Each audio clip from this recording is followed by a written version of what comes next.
Hey everybody, welcome back to another episode of Beginners to Bourbon. We're following the wheated theme that we did the other day with the Jimmy Red, wheated. So today's offering, Bardstown, and it's the high wheat.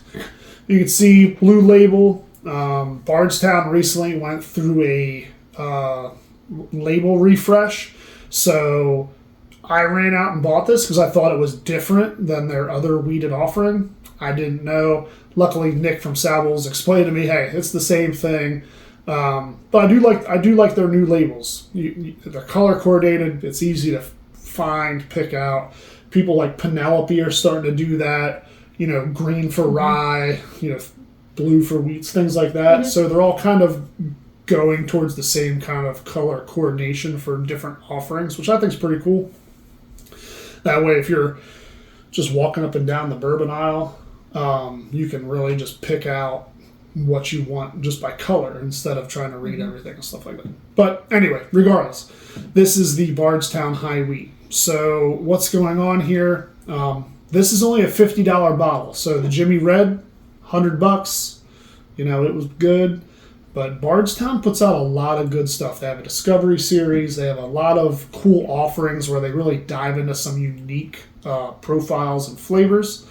I like wheated bourbons. I think, like I said before, wheated stuff is a very good starting point for beginners because the wheat is going to soften and sweeten the juice inside. It's going to make it very friendly to someone just getting into the spirit. So if you're a straight beginner, try to find some wheated stuff, play around, see if you like it. Chances are it's going to be a little softer for you, a little sweeter for you. So $100. It is 106 proof. I think the Jimmy Red was 107. So we're right in the same proof. Mm-hmm. The mash bill is 53% corn, 39% wheat, and 8% malted barley. So this is a little higher wheat than the Jimmy Red. The Jimmy Red was more corn. So we'll see how that affects the taste, versus the other one. So let's pour it up. That was a good pop. They use the rubber corks. I'm really a fan of the rubber corks. I know a lot of people, diehards, they love the wooden corks, but when they degrade and fall apart, especially if you have a big collection, it's not the best.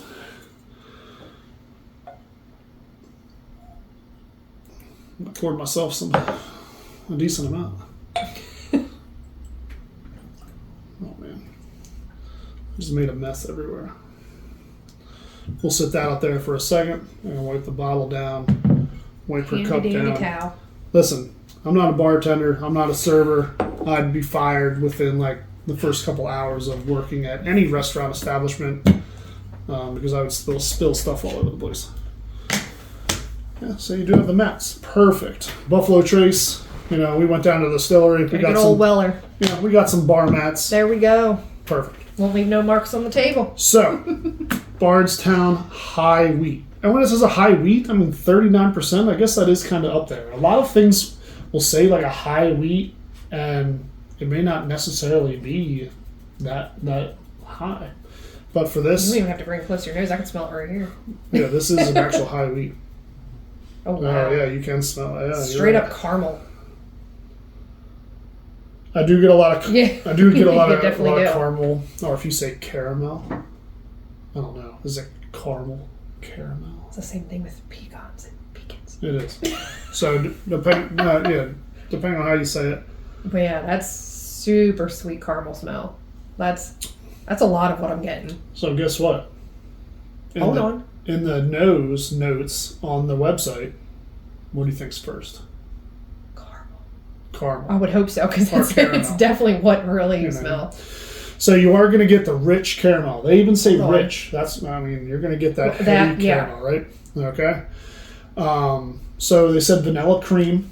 So it does smell creamy. Yeah, you get that maybe a little bit of vanilla smell, but it's like that creamy. I'm almost getting like a creamy caramel, but it's a strong caramel. So what about butter? A butter pastry, something like that. Not getting that. No. No. And then it says bright fruits like orange or, am I saying it right? Apricot. Yeah. I pronounce things very weird, and Sarah will correct me immediately. So it does say that as well. I don't eat apricot very much, so I'm not gonna. I can tell you right now, if it's in here, but I'm not gonna pick it up because that's not something on my yeah, my food chain rankings that I eat. So if it's there, I apologize. I'm not gonna get it. Sarah might, not me. Yeah. All right. So the palate, it's saying like sweet oak. Obviously, this was a 6-year product, so it's been in the barrel for 6 years. So you're gonna pick up on some oaks, I guess. I like the nose. I love just weeded nose. I mean, it just smells so good. So they say sweet oak, almond. I guess I can get like a little nutty something out of there. They say baked bread, like a baking spice. You get any of that? The caramel's very overpowering. Yeah, it is. So she's absolutely correct. Yeah. So that rich caramel that they lead off with, I mean, that is what you're getting in here. Absolutely. So, all right, let's see if we can taste any of that. Cheers.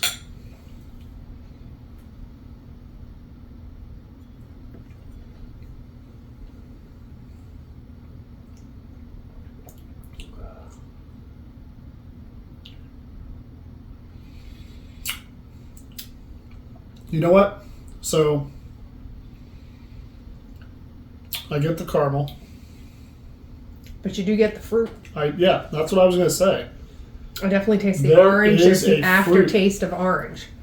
Yeah, right now, just like slapping my tongue off the roof of my mouth.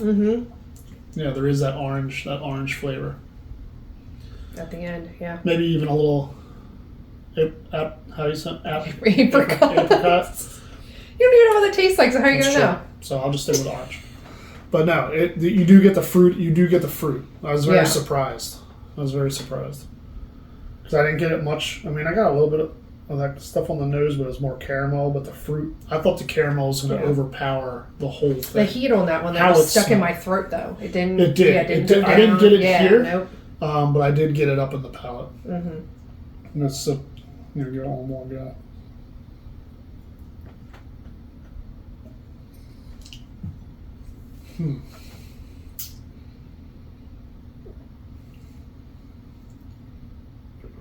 Just try to let it sit. Ooh, that's tingly on the tongue. It is. And that's what I was doing. I was trying to let it sit in there, and because I wasn't getting anything. I'm getting it on the tip again. The tip of my tongue. Yeah, the tip, the center. I was trying to let it wash over to the sides, because once it started coming over to the sides, I did start getting some stuff there on the sides of the mouth.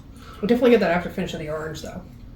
Started the caramel smell, and then that, Yep. The only thing what it reminds me of is the Penelope Valencia, like that orange forward kind of flavor.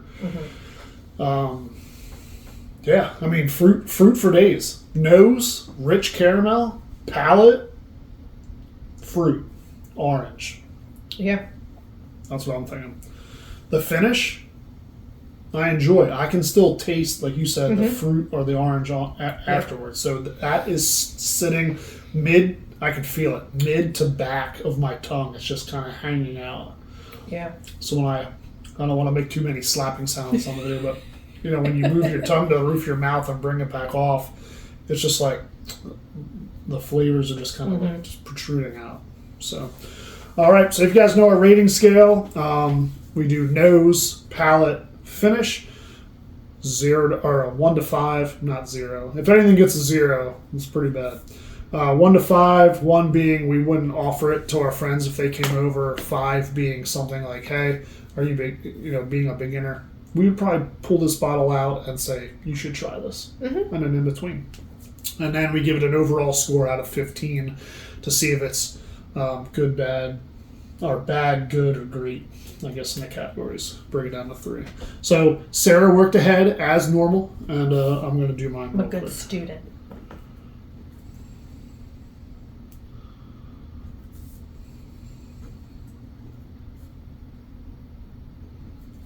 All right. So what did you put down for the nose? 5.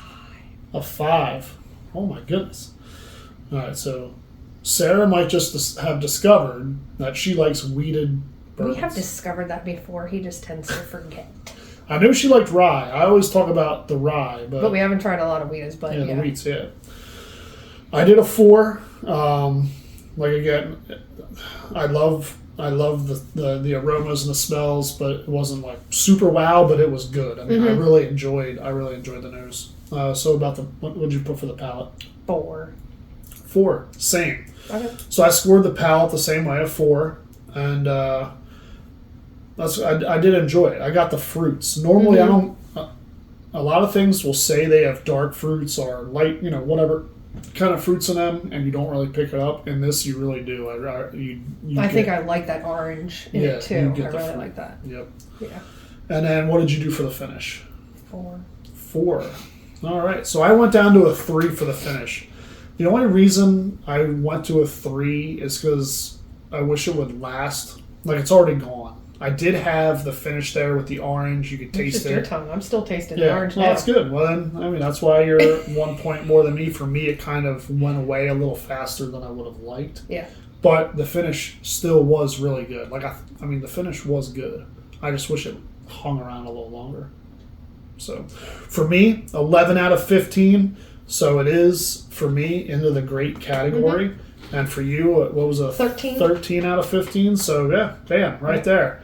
So if you've got $50 and you see this out, or if you see the old one with the tan label or the off-white label, I guess you want to say, pick it up. It's a really good pour. I would recommend it.